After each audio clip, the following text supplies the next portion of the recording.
The story begins with the strongest adventurers party called the Silver Wing Battalion trying to take down a massive ice dragon. The battle begins as the dragon swings its tail across the field, but the adventurers dodge it and fight back by using their strongest attack spells. But they do no damage to the massive beast.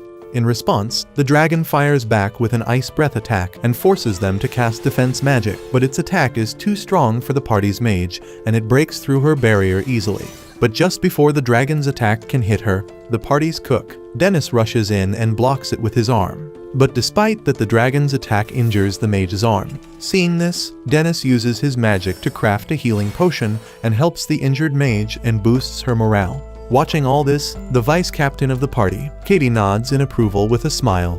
But the party's captain Vigo seems to be jealous of their cook for some reason. In frustration, Vigo summons a magical dagger and slashes through the dragon's eye, which makes the dragon go berserk, and it releases a bunch of dark lightning bolts to attack the adventurers. Katie and the captain try one more time to attack the monster together, but their efforts fail miserably, and the whole party is forced to retreat. Later, the captain calls for an urgent meeting to go over some important matters. Though the vice captain's seat seems to be empty, Dennis breaks the silence by asking why they were called in. And that's when the captain speaks up, blaming him for their recent failure. He says they could have won if Dennis hadn't stepped in and scared the dragon off with his dread voice skill. Dennis protests against him, making it clear that Vigo was the one who ordered him to do it. But Vigo outright refuses it and claims that he would never make a rookie decision like that. Dennis recalls that their goal was to collect the rare drops from the dragon.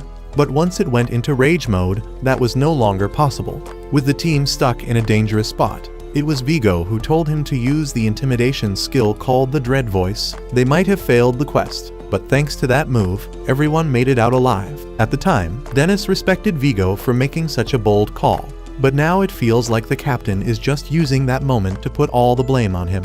Vigo even goes as far as accusing Dennis of being a spy from a rival party and finally kicks the poor cook out of the group. Dennis looks around, hoping someone will speak up for him, but the entire squad stays quiet, too afraid to say anything in front of the big boss. Being left with no choice, Dennis also quietly goes along with it. Vigo then calls the big guy a lowly chef, which pushes him over the edge. Dennis finally decides to stand up for himself, powering up his butcher knives with magic to get ready for a fight. The captain keeps throwing insults at him and says that even though both of them are level 99, Dennis is still just a cook who has no place in their party. As the tension rises, both of them unleash a dominating aura, and just when it looks like a battle is about to break out inside the Silver Dragon HQ, Dennis calls it quits. He slams the table and says that this party is no longer his headache, then walks out to begin a dream journey as a chef.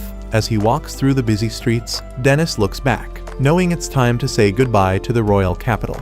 Just then, a little girl bumps into him and accidentally lets go of her balloon. Dennis quickly drops his bag and jumps up to catch it, hands it back to her, and advises her that she shouldn't let go of things that are important to her. Meanwhile, Vigo watches everything from a distance and flashes an evil smile as he quietly decides to put his real plan into motion. Just as Dennis steps out of the city, Katie comes running after him. While Dennis keeps walking, she tries to stop him and asks who will take care of alchemy and make the medicine and food for them now that he's leaving.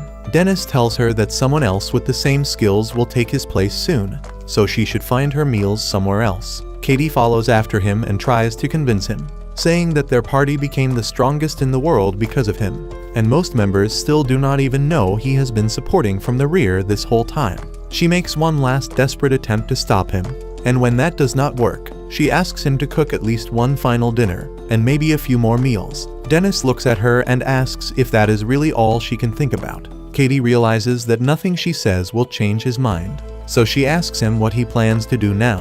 And Dennis shares his dream to open a restaurant and thanks her for letting him join Silver Wing. He remembers how Vigo was jealous of how close Dennis was with Katie, and it always seemed like he was interested in her. Dennis says sorry for not being able to stay and tells her goodbye as he leaves his adventuring life behind. As the story continues, Dennis finally arrives in a small town where he plans to open his restaurant. He begins looking for supplies and walks into a shop, where the owner Polvo tries to trick him into buying an overpriced fridge called an icebox. Just before Dennis makes the purchase, he remembers something from his favorite book, How to Open a Restaurant for Retired Adventurers. He quickly opens it to confirm that it is better to keep the starting costs low. Then he remembers that he can use ice magic and tells the shopkeeper he won't be needing the icebox after all. After leaving the shop, Dennis proudly holds up his book because he plans to follow it word for word. He buys an abandoned property at a very low price, treats the local suppliers with proper respect, and then purchases pots for his kitchen. Just when he thinks he has everything ready to begin, he notices a page in the book that suggests hiring a server instead of working alone. At that moment, he sees a crowd gathered around a slave merchant. The man is selling a slave, a girl who was once the daughter of a noble family, but her parents were defeated and exiled. The slave trader speaks highly of her in order to sell her for a high price, and the people in the crowd make all kinds of disturbing comments about her, which makes Dennis feel bad. But he tells himself that he can't help everyone. However, when the girl lifts her face and looks at him, Dennis suddenly sees a reflection of his past self in her eyes. People start placing their bids from around 300,000, going up to 800,000. Dennis suddenly goes overboard and makes the highest offer of 1 million, which leaves the entire crowd speechless. The slave trader becomes excited and is about to sell the girl to Dennis, but out of nowhere, Polvo steps in and offers 1.5 million. Unable to tolerate the creepy man, Dennis immediately raises his bid to 2 million. The bidding continues and crosses 4 million, and in the end, Dennis spends all his money to buy the girl, which leaves him with almost nothing for himself. After that, he takes her to get a change of clothes, and she looks very cute in her new outfit. That evening, the girl quietly follows Dennis. Even though he tells her to stay close, she still ends up getting lost. She gets pushed around, bumps into people again and again, and gets scolded by them. No matter where she looks, all she sees are monsters standing in a cold and unfamiliar world. She stands still, clenching tightly onto her dress, and just then Dennis finds her and tells her she made him worry by getting lost, bringing her back to his place. He even apologizes for walking too fast for her. The girl finally says a few words and asks him why he bought her. Dennis replies that it was because she reminded him of something from his past. He then makes sure she feels comfortable and asks for her name. At first, she tells him to just call her slave, but when he gently insists, she finally tells him her name is Aitlier. Dennis politely introduces himself as well, and when she asks what she's supposed to do, he tells her she can use the second floor however she wants, and that she's free to leave if she ever wishes to. While the girl looks at him in disbelief, her stomach growls loudly, so Dennis smiles and tells her to wait while he cooks something up. The chef works with great skill, neatly adding one ingredient after another, putting together a sparkling dish within seconds. The girl watches everything he does, and the moment she takes a spoonful of the food, her eyes light up with joy, and she quickly finishes the plate while shedding tears. Dennis understands that the girl must have gone through a lot, so he chooses not to ask anything about her past until she feels ready to open up to him. He smiles as he watches her enjoy the meal. But as he asks her how it tastes, Aitlier ends up stuffing herself too much and begins choking on the food, making some strange noises that leave Dennis concerned about what will happen if someone hears those. The next morning, Aitlier has already cleaned the entire place, making it shine. Dennis gives her a set of cooking clothes and starts having her taste the dishes he makes. He involves her in every little task, and instead of trailing behind him at a distance, the girl now begins walking side by side with him. Once the preparations are done, Dennis raises his voice with energy and even makes her bump fists with him. He decides to name the place Adventurer's Restaurant and begins explaining Aitlier's new duties. He tells her that she is now their poster girl, and Aitlier even starts pretending that she would act like a waitress. Watching her get so motivated makes Dennis feel proud and genuinely happy, and he takes one last look around to check that everything is in order. After confirming that they are finally ready to open, he shouts loudly, asking for his first customer to show up soon. He hopes to get them hooked on his food so they keep coming back to eat 3 times a day. And most importantly, he hopes they actually pay him since he is now completely broke. Just then, the restaurant door slides open and an adventurer walks in, dressed in some retro-style armor. Seeing the customer suited from head to toe in heavy armor without a single gap, Dennis goes speechless. But then he remembers the guidebook's lesson, which says that sometimes troubled customers who don't want to be bothered come by, so one should respect their boundaries and make their stay comfortable. With that in mind, Dennis smiles at him and tells Aitlier to bring a cup of water. While the knight sits down and reads the menu quietly, Dennis stares at him intensely, thinking the knight will give him a challenging dish to make, but he shyly points to the small rice bowl and then a topping. Dennis asks him if he wants anything else, but the knight strongly refuses, so after he asks him if he is a light eater, and he says no, Dennis quickly realizes he's just broke. After that, Dennis sighs and lets the guy know he's going to cook up a katsudon, but the knight's voice shakes as she explains she doesn't have enough money. Being irritated, Dennis says a strong guy needs to eat well, but after processing for a second, he realizes that he heard a girl's voice inside the bulky helmet. A few minutes later, the lady knight named Henrietta opens up to him that her party also booted her and calls them horrible because they said the reason was that female knights aren't strong and only become a burden, so they don't need one in their party. She says gender has nothing to do with skill, and Dennis agrees, but she also admits she is only level 23 at the moment, and he thinks she is doing well for her level. Then, she gets all excited about the strongest party, Silver Wing, because their vice captain is also a female swordswoman like her. Henrietta fangirls over the legendary Crimson Swift Sword, who some consider to be the strongest female swordswoman ever born. But Dennis mumbles that she can be a real pain, and when she asks what that means, he pretends he said nothing. Next, Henrietta confesses she's been looking for a party without talking, so they don't figure out she is a girl. But it's pretty hard to join a party without actually talking to them, and now she's out of both money and work. After finishing her therapy session, Dennis serves her the mouth-watering katsudon and tells her to enjoy it while it's hot, and pay him back some other time. Wasting no time, Henrietta's eyes sparkle the moment she bites into the crispy cutlet, and it tastes so good she stuffs her cheeks and calls it the best food in the world. When she thanks him after eating, he tells her to become a regular if she wants to thank him. And Henrietta is up for it if it wasn't for the fact that she can't earn money without a party. Hearing that, he gets the idea to ask his customers if they need a female knight, and asks her to come eat again soon so he can tell her if he has found a group. Before long, a party of guys comes to the restaurant and also gets surprised by how delicious all the food is, and the little waitress is pretty cute too. They give Dennis a compliment, which makes him happy, and he asks Aitlier if she's happy that they called her cute as well. But she silently walks away, showing zero emotion, though she still looks much happier than before as she shyly serves a nice old lady.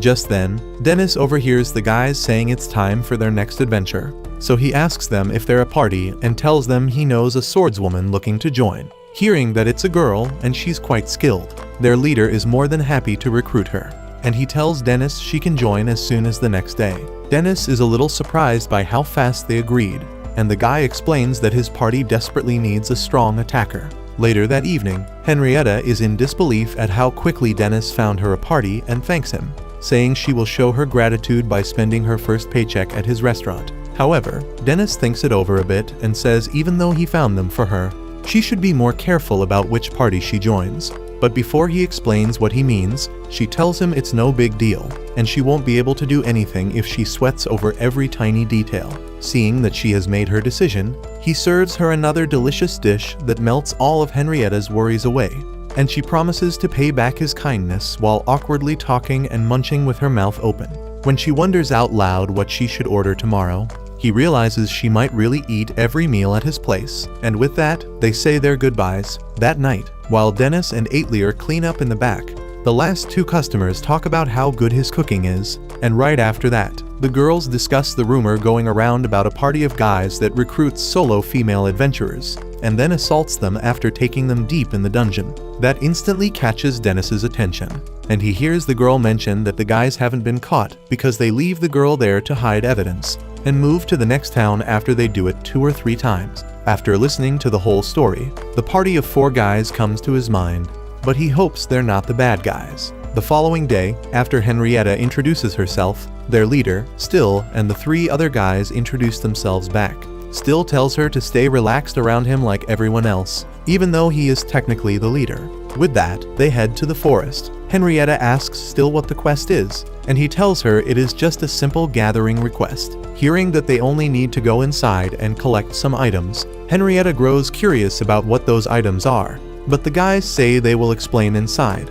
But she decides to go along with them to avoid making things awkward. Inside, she quickly defeats all the monsters on the first level, and the guys give her lots of compliments, which make her blush. But when Still says it's time to go deeper, she feels very happy that her party is relying on her, unlike before when she was judged just for being a girl. She thinks things will work out great with her new party, not knowing that the fake smiles plastered on their face disappear when she's not looking. As the party goes deeper, they trigger a trap that summons a giant golem, but Henrietta jumps right in and slices its arm in an instant. And she continues her job as the main damage dealer for hours until she gets so tired that her legs give out. However, still acts surprised she's already tired, and she reminds him he said their destination wasn't that deep. But the leader says they are almost there, so she pushes herself all the way till they reach a crystal mine. There, the guys explain that they came here to gather the blue crystals called memory crystals and immediately start collecting them. Hearing that, Henrietta breathes a sigh of relief and sits down looking exhausted. So still asks the mage Marmok to cast some recovery magic on her. But instead, he shocks her with a stun spell that makes her body very weak, and when she tries to grab her sword, Still stomps on her hand and kicks it away. Henrietta quickly realizes that she has been stunned as Still steps on her and thanks her for being so dumb and easy to flatter. But Marmok defends her and says that it is because she is so dumb that they are going to make some nice memories with her. Looking at her with nasty eyes, Still says swordswomen are the best kind of prey because they have nice bodies, and gives her the good news that he will let her go after his gang has had their fun for an hour. Marmok wishes her luck on getting rescued, because she won't be able to return under the effect of his stun. At that moment, Henrietta regrets not listening to Dennis's advice and being more careful when she noticed the group acting shady. Then, they start taking off her heavy armor piece by piece, and Still makes it crystal clear that no one will come for her, no matter how much she screams, and right as she loses all hope. The guys notice a strange noise which could be another party. As soon as Still orders Handok to check it out, a giant rock comes flying and smashes right into him. The guys stare in confusion at the monster with 2 butcher knives and a bag on his face. As their hearts pound, they wonder if it is a monster or a very beefy creep with big kitchen knives. But Still quickly orders Marmok to cast Search and find a weakness in his panic. His spell fails and he realizes the butcher's level is too high for him to find a weakness. So while Still finds it unbelievable that it is possible, the butcher flashes behind him and one hit from his knife sends the man flying into the wall and leaves the others shaking. They try to escape, but the butcher gives them the beating they deserve, while Henrietta wonders who the strangely skilled chef saving her is and blacks out. Later that evening, she tells Dennis everything that happened and that she woke up in the guild's waiting room, and says she couldn't say thanks to her buff hero with cleavers. Dennis understands how tough it was, and she also reveals that weirdly enough, her attackers were found neatly tied up outside the dungeon's entrance, and after the guild dug into it, it was found that all of them had a bounty on their heads. She admits it all felt like a dream, and she's learned her lesson to pick her teammates carefully in the future, like he told her. But Dennis feels guilty as well for not looking into them beforehand, as Henrietta claims all he did was help find her a party. Her tummy growls very loudly, so even though she panics that she is still broke, Dennis asks her to order whatever she wants without holding back. Hearing that, she shyly orders the Supreme Hajin steak set, which freaks out Dennis because it is the most expensive item on the menu. So she instantly backs down and settles for the cheapest item. However, Dennis says she can't take her order back and tells Aitlier to take the rest of the day off and join her for dinner. Just then, the regulars drop in as well and order Palama gratin. After a few moments of cooking with precision, Dennis serves the Supreme Hajin steak set that makes Henrietta and Aitlier smile in pure happiness. Right then, the girls ask him why he was closed the last 2 days because it's bad for new businesses like his restaurant, and he explains he had some important business. Curious, Henrietta notices that he looks a lot like her hero from behind, but before she can ask him, another customer comes in. The next morning, Henrietta keeps talking non-stop, and when she finally asks Dennis something, he replies that he did not think she was even speaking to him. After that, he smoothly changes the subject and asks what she wants to eat. She goes with sorcery ramen, and the chef quickly gets to work. While preparing the meal, he admits he was actually listening the whole time and then brings the conversation back to her question, asking why she wants to hide her gender. When Henrietta has no answer, Dennis tells her to go with whatever feels right to her and then presents the steaming bowl of sorcery ramen she ordered. Henrietta quietly takes his advice to heart and gets up from her seat. She asks to borrow the back room for a moment and quickly removes all her armor inside. When she returns, she is wearing a completely different outfit. While walking back, she thinks about how people often forget who they are. But instead of falling into that, she now understands that being herself feels much better. Even Aitlier nods in approval at her new getup. which makes Henrietta blush with excitement. Henrietta then starts eating and enjoys every single bite of the food. Dennis watches her with a smile, glad to see her that excited. But he suddenly brings up a question and asks if she is looking to join a party. He reminds her that once she finishes her meal, she needs to find a job and start paying off her tab. The moment Henrietta hears that the chef is actually keeping a tab, she flips out and starts making a huge fuss. While the chaos continues, the door slides open and a shiny adventurer steps inside, calmly takes a seat, and hides behind the menu while getting ready to order. Dennis glances at the new customer and finds himself confused, unsure if the person is a handsome guy or a cute girl. When the customer asks what tastes good around here, Dennis confidently replies that everything is up to the mark. But the vague answer only makes it harder for the guests to choose. After a brief complaint, the chef recommends the Vritra Katsuden, but the customer immediately turns it down, saying he is not in the mood for rice. Henrietta jumps in with a few suggestions, starting with her favorite pasta, then moving on to kelpai udon, but nothing seems to catch the guests' interest. Watching this, Dennis grows increasingly annoyed as his patience begins to run out. Henrietta quickly steps in again, this time trying to calm the chef down by explaining that kids can be pretty indecisive sometimes. Right then, Aitlier walks over to the customer and suggests going for fried rice if he really cannot make up his mind. The blue-haired guest takes the suggestion and places an order for fried rice, which makes Dennis smile as he gets back to the kitchen. He prepares the dish with his usual finesse, cooking it perfectly and topping it off with a few shrimps. The moment the customer tastes the first spoonful, he stops in awe, completely melting under the rich, delicious flavor. As the boy continues to eat, Dennis brings up what he noticed earlier and points out how the customer had entered while sighing and looking like he needed someone to talk to.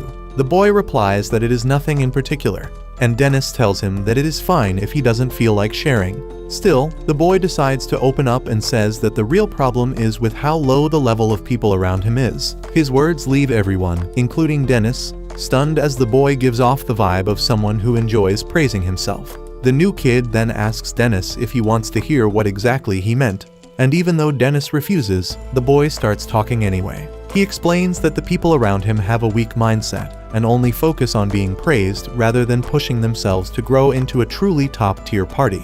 Dennis looks at Henrietta and tells her to have some shame, while Henrietta frowns and complains that the chef gets way too rude sometimes. Before they can continue, the new boy slams his hands on the table and stands up, clearly wanting everyone to hear him as he yells that he cannot stand those unmotivated adventurers and finds that kind of attitude unforgivable. He then starts bluffing again and says that when he spoke like this to his party, they kicked him out, which makes Dennis feel awkward as he wonders why his restaurant keeps attracting outcasts from everywhere. Henrietta replies that she has no idea either, but the boy just keeps talking, confidently declaring that he will soon become strong enough to join Silver Wind and end up as their most powerful wizard. Dennis advises him to be careful, or he might end up alone, and once the boy finishes eating, he pays up and leaves, introducing himself as Vivia Strange and saying he will order shrimp fried rice next time. The boy shows up again for another meal and places his order right away. As usual, he keeps talking non-stop and announces that he has decided to join the strongest party around here, called the Night Mist Troop. He boasts about having many advanced skills and claims that it will not take long before he makes it into Silver Wing. Dennis soon brings over the food, and the boy continues fantasizing about his future with Silver Wing, while Dennis quietly hopes that the kid finds a reliable party that actually helps him grow into a dependable adventurer. Dennis then asks about his first quest, and the boy explains that he is gathering taste synthesis materials from somewhere around the 5th floor. Hearing that makes Dennis a little uneasy, so he uses his search skill and finds out that the boy is only level 17. While that is quite high for his age, Dennis knows the 5th floor is meant for people at least in their mid-30s. He asks the boy if he does not think that is a bit too deep for him, but the boy confidently replies that some of the most elite members of the group will be supporting him. Dennis remembers how the boy kept bluffing earlier about knowing all kinds of advanced skills, but now he is almost sure the kid must have only read about them in books and convinced himself he could use them. A person's level reflects the number and quality of skills they possess, and if he truly had so many, his level would be much higher. Vivia then says that it only shows how much the party expects from him, though Dennis still appears concerned. The boy quickly adds that a chef like him wouldn't understand since he probably never even stepped into a dungeon, so Mr. Chef just plays along. even though the last time he went in, it was down to the 37th floor. Before leaving, the boy says he will return next time for crab fried rice. A while later, Aetlier and Dennis head out for some shopping, with the adorable little girl carefully counting eggs and meat to make sure they do not forget anything.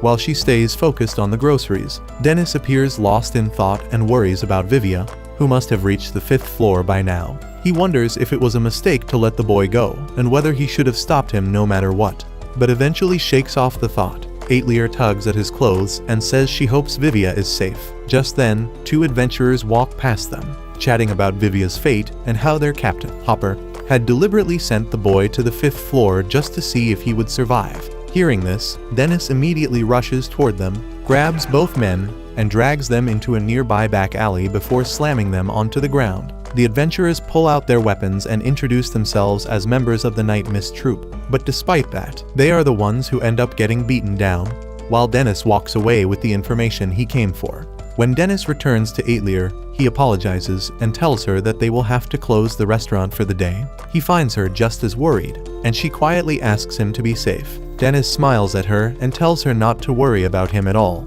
Meanwhile, down on the 5th floor, Vivia runs wildly through the dungeon, shouting at a group of goblins to stay away from him. The adventurers who had come with him had already left him behind, claiming it was some kind of test and that their captain, Hopper, had placed high hopes on him. Vivia panics, thinking he must at least reach the 3rd level to be safe. But in the middle of running, he trips, and suddenly vines start growing around his feet. He struggles to break free, but the vines seem to be enchanted, and magic pulses through them. He tries to cast a spell to break the magic, but his mind goes completely blank, and he cannot remember the incantation. He starts freaking out and worries that the goblins will shred him apart once they catch up.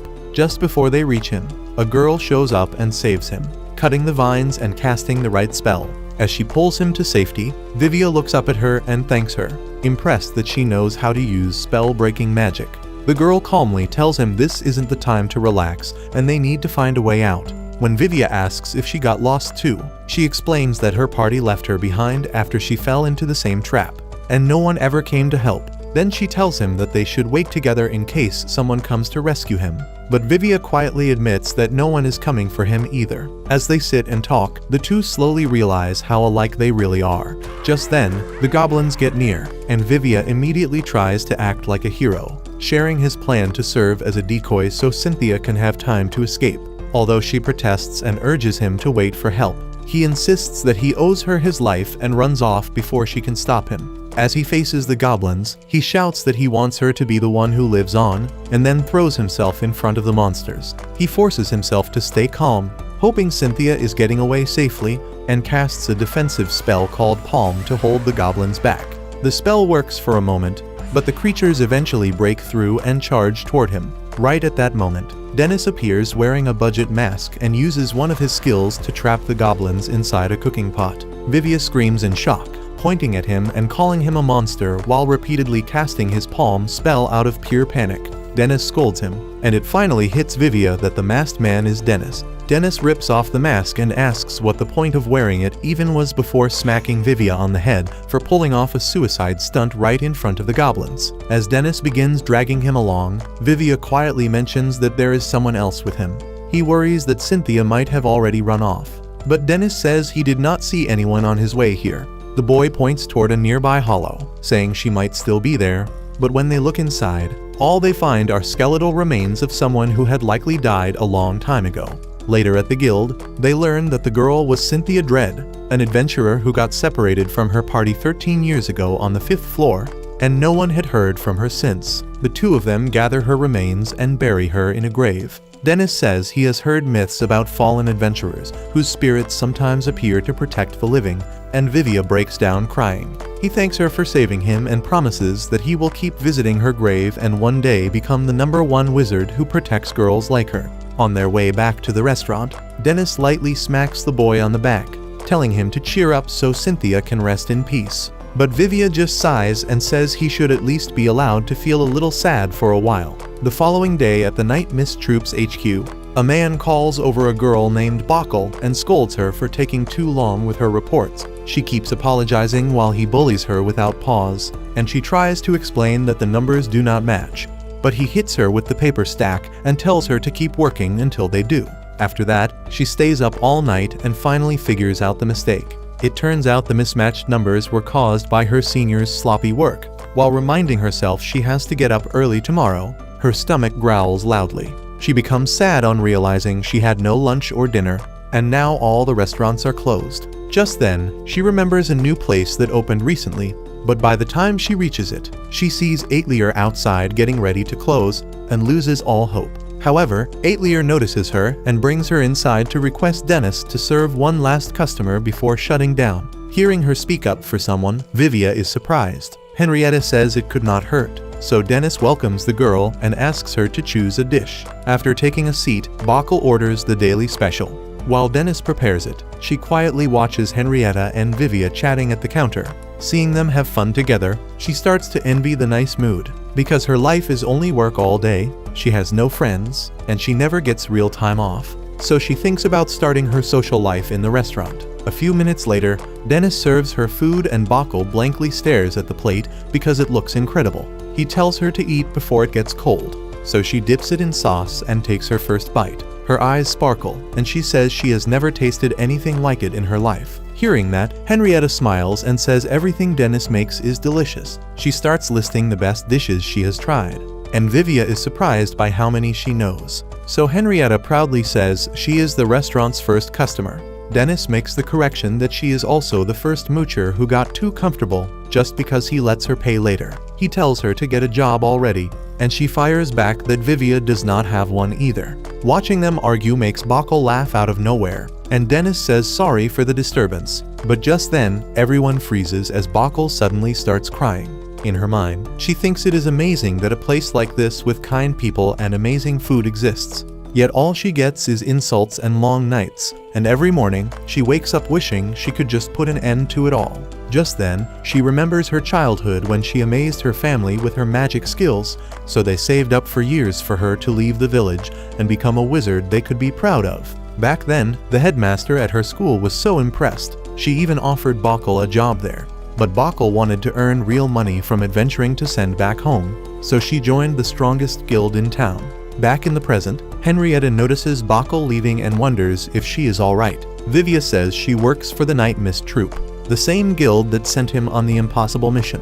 He says he only saw her once, but her treatment there was very concerning. Hearing that, Henrietta asks Dennis if he can do something about it, and Vivia agrees. But Dennis says he is just a cook. His job is to feed people, and this is a problem the girl has to face herself. The next morning, Bacall snoozes her alarm at 3 and curls up in bed. She did not sleep all night, and now she can barely move. As she worries about being late, she dozes off again. 2 hours pass, so she gets ready quickly. She rushes downstairs and apologizes to her team as a man scolds her for being shameless enough to make her seniors wait. With that, they leave for the dungeon. There, the man gets knocked down by a wolf monster, but just before it slashes his face, Bacall casts wind magic and blasts it away. However, instead of thanking her, he shoves her and stares menacingly. Later that evening, his words echo in her mind because he twisted the story, saying she tried to embarrass him and steal credit for the kill, and when she tried to explain, they forced her to apologize and called her unworthy of the party. Meanwhile, Henrietta and Vivia are walking nearby, chatting about food and jobs. Vivia suddenly notices Bacall walking alone with a strange look on her face, so the two follow her quietly to a tower where Vivia realizes she is serious about jumping. At that moment, Bacall thinks life is no longer worth living, and one step will bring it to an end. Right after she jumps off, Henrietta sprints forward and manages to grab her mid-fall. Vivia casts palm below to soften the landing. At the same time, Dennis is deep in thought when Aitlier walks past with no clothes on. She casually asks if they are out of towels. He tells her it is not okay to walk around like that just because they are out. He rushes inside to find one. Just then, Henrietta walks in with Bacall on her back. Vivia is disturbed. He asks why Aitlier has no clothes on and wonders if it is some shameless business tactic. He yells at her to get dressed, but she insists she will not wear anything until she dries off properly. Hearing Henrietta call him again, Dennis turns to scold her, but he stops when he sees Bacall passed out on her shoulder. Later, Dennis says it was bound to happen because she is the kind of honest person who keeps piling up work until her heart gives out. And Vivia quickly jokes that Henrietta will not be having that problem anytime soon. Dennis finds it a little disturbing how well they are getting along. As Aitlier keeps watch over the girl, Vivia asks how they can solve her problem. So Dennis decides to talk with the Night Mist troop about it. A few hours later, the captain of Night Mist comes over and apologizes to Dennis for the trouble Bokal caused. But Dennis says he should also say sorry for beating up 2 of his guys. The man introduces himself as Hopper, captain of the Night Mist party, and Dennis just tells him he runs a restaurant. From there, Hopper quickly shifts to business and Dennis learns the man is far stronger than normal adventurers at level 51, as expected from the top party in town. When Hopper brings up Bokal, Dennis explains she is resting in bed and clearly in no shape to be working. He asks nicely if they will let her go and allow her to rest, but Hopper refuses and says they have full custody of her. His lackey throws a contract on the table, and after Dennis reads it, he gets angry and calls it awful because they dumped too much work on one person. Hopper replies that this is just how they operate, but Dennis argues that adventurers should be free to leave a party. Hopper tells him to mind his own business, which fires Dennis up so much that he starts yelling at them for sucking Bokal dry like slave masters. The accusation angers Hopper so much that he crushes a mug with his bare hands, making Vivia and Henrietta terrified. After that, the captain says their party is the strongest in town, so they are the law here. He demands that Dennis hand over Bokal right now, and says this is the last time he will ask nicely. Meanwhile, upstairs, Bokal is curled up in bed, wishing she had never been saved. Suddenly, Aitlier speaks up and tells her she is free to die if that is her choice, and says she once thought of choosing death too, when everything precious to her was taken, and she was sold as a slave. She was consumed by darkness and gave up hope. But after that, something good happened to her and changed her life. In the end, Aitlier tells Bokal to eat some delicious food first, and if she still feels the same after that, then maybe death is the only path left for her.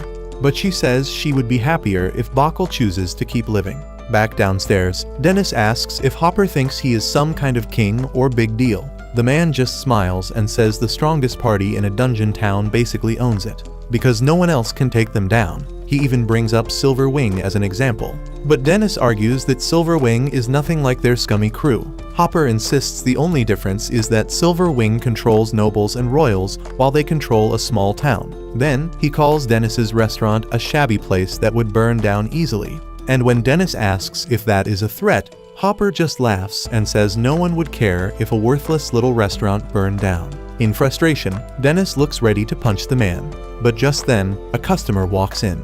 With a bright smile, Katie says his restaurant looks great and has a cozy feel, just the way he likes. Dennis apologizes and tells her he is busy with something serious, but that ticks her off. She says she came all this way just to see him, and asks if he is not even going to make her dinner. At that moment, Hopper's jaw drops when he spots the crimson hair and silver wing symbol on her coat. He blurts out her nickname, but Katie is offended at the old man casually throwing around her title like that. Then she turns back to Dennis and keeps asking for dinner, but he tells her to wait at the counter until his talk is finished, making her pout. Dennis turns back to Hopper to say again that he does not want to fight, and asks if there is any way to let Bokal leave the troop peacefully. Before Hopper can answer, Katie yells that she wants to take the cute blue-haired girl, but Dennis corrects her that he is a boy. In his confusion, Vivia asks if she is Silver Wing's vice captain and how she knows Dennis. Katie is surprised that he never told them, and before Dennis can stop her, she casually announces that he used to be part of Silver Wing and was her best partner. Hearing that, everyone in the room is stunned, and Hopper starts shaking as he realizes he nearly made enemies with the wrong guy. When his lackey asks what to do, Hopper quickly says to burn the contract, says Bokal is free to leave the party, and then rushes out of the place, wishing her a quick recovery. After they leave, Katie says she didn't like their attitude one bit, especially since they messed with her Dennis, but Dennis reminds her he does not belong to her. Katie suggests that she could get the trash kicked out of the kingdom, and while Dennis is thankful, he also warns her not to get carried away just because she has power. That annoys her a little, but his kind heart is also what she likes most about him. While Henrietta and Vivia quietly stare, Dennis asks Katie what she wants to eat. That's when Aitlier shows up with Bokal and requests a daily special. Katie also orders the same and starts digging in. As Bokal sits and silently watches her, Dennis tells her to eat before it gets cold. And after the first bite, she scarfs it down fast so adorably that it makes everyone at the table smile. The next day at the Silver Wing HQ, Katie walks in and hears the others talking about how the captain has been in a bad mood lately since the party has been struggling with new quests. Just then, she bumps into Vigo, who clearly looks annoyed. Suddenly, he tells the two nearby members to leave and quickly asks Katie what business she had meeting Dennis, which he heard from a little bird. Katie jokes that his little birdie is pretty fast, and then says she only went to eat Dennis's food after a long time. But in reality, after enjoying the daily special, Katie invited Dennis to return to Silver Wing because the team is falling apart without him. He made it clear he has no plans of coming back, even when she told him that things have been rough for Vigo and the others without his support. Dennis explained that he loves his new life, and even though most of his regulars are weirdos, he enjoys the stress-free life. When Katie asked if her begging would change anything, he reminded her that he was a chef from the very start, not an adventurer. Feeling sad about his answer, Katie tries to convince Vigo to invite Dennis, but the captain flat out refuses and tells her to just forget about it. She argues that everything was going so well when he was on the team, so why not ask him back? But Vigo ends the conversation by walking away. Meanwhile, things are getting busier than ever at the restaurant, and Henrietta says it makes sense since Dennis cooks good food and everyone loves good food. At that moment, Vivia looks surprised to see Bokkel there, and Bokkel thanks her for dropping by. She reveals she is living at the restaurant now, so Henrietta tells her to take it easy and not overdo things, but Bokkel says staying still makes her anxious, plus she has a cute senior helping her out.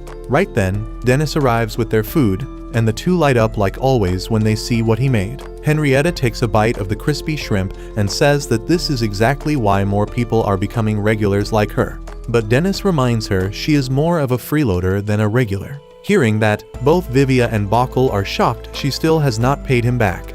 But Henrietta insists she has been trying to find a job and things are just rough right now. Dennis gives her a cold stare, and she finally apologizes for making lazy excuses. Just then, more customers walk in and Vivia asks Dennis if he can manage all of them. He explains that Aitlier has been helping a lot, and Vivia also notices she seems to be having fun lately. So maybe something good happened to her?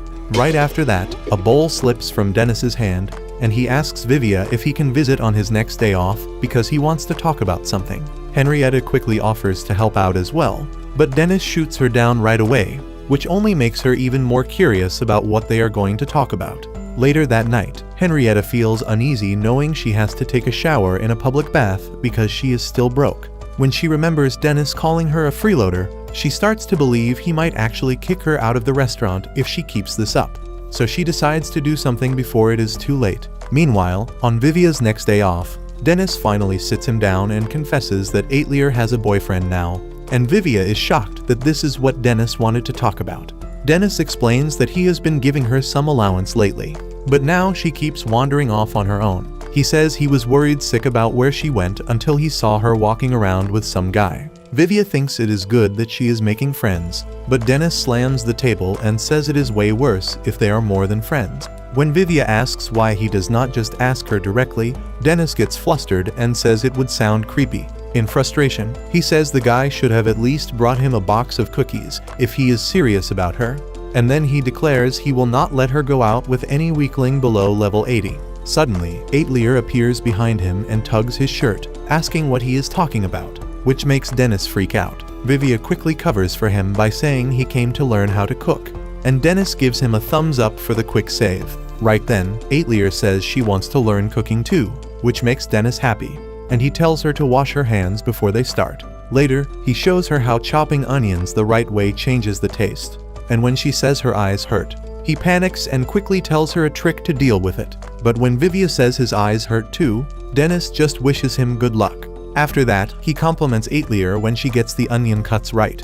But when Vivia does a good job too, Dennis barely reacts at all. While watching Aitlier try her best, Dennis recalls his own childhood, when he once asked his master if he was doing good. She told him he cheated by using a skill, so he asked how she knew, and she replied that she always knows what he is up to. Back in the present, Aitlier snaps Dennis out of his thoughts and tells him she accidentally broke the egg. So he helps her fix it and has fun teaching her how to crack eggs properly, mix them, and coat the meat with crumbs. Next, they fry the meat, and soon the Britora cutlet is ready. Dennis tells Aitlier she did amazing for her first try.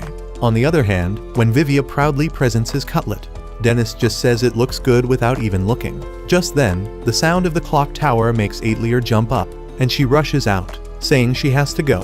Dennis asks where she is going, and she simply replies outside as if he doesn't already know that. Watching her leave, Vivia wonders if she is off to meet her boyfriend, which makes Dennis panic again.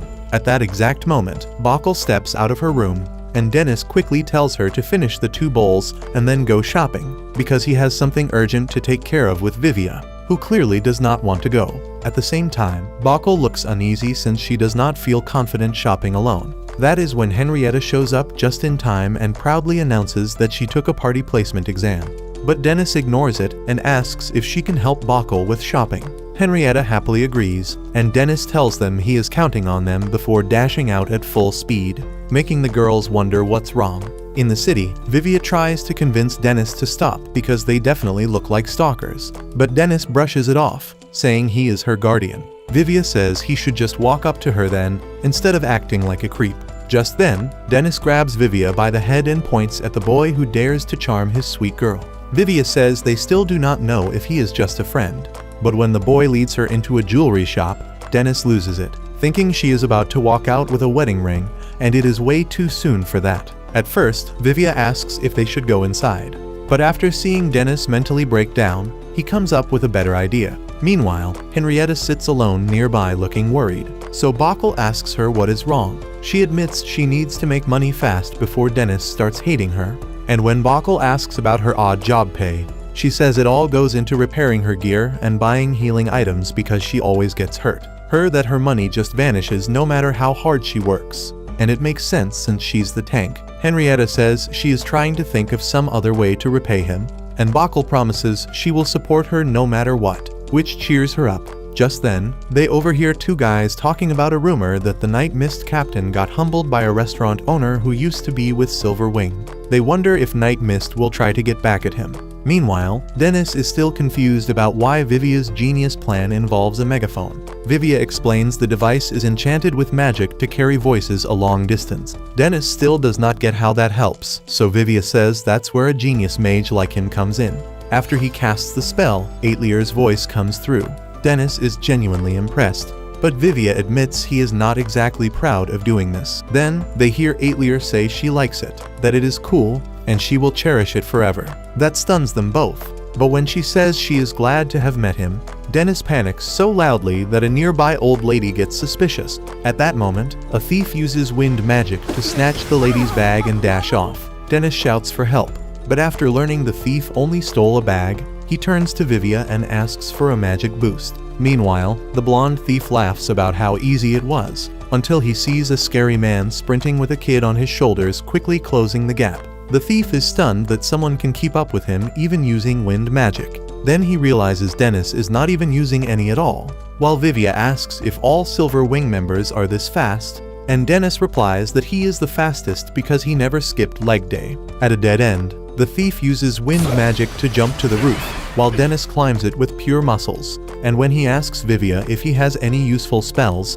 the boy casts Palm to bounce him high into the air like a trampoline. The blonde thief stares in horror as Dennis jumps mid-air and quickly catches up, but he launches a surprise attack on Dennis right before he gets him and takes off, bragging that he will not get caught easily with that kind of magic. Hearing that, Dennis tells Vivia to get off after they land, and Vivia spots the girls up ahead on their way down. As the thief brushes past them, he grins, thinking he just needs to shake them off and sneak out now. But Henrietta comes from above with a serious face and swiftly subdues the cocky thief. After that, Dennis catches up and pats her on the head for the good work. Later at the restaurant, he tells the girls as well that Aitlier has a boyfriend, but Vivia clarifies they do not know for sure yet. Then, Henrietta jokingly asks him if he is feeling lonely these days, and Bokkel comes out with it that she is worried he will ban her.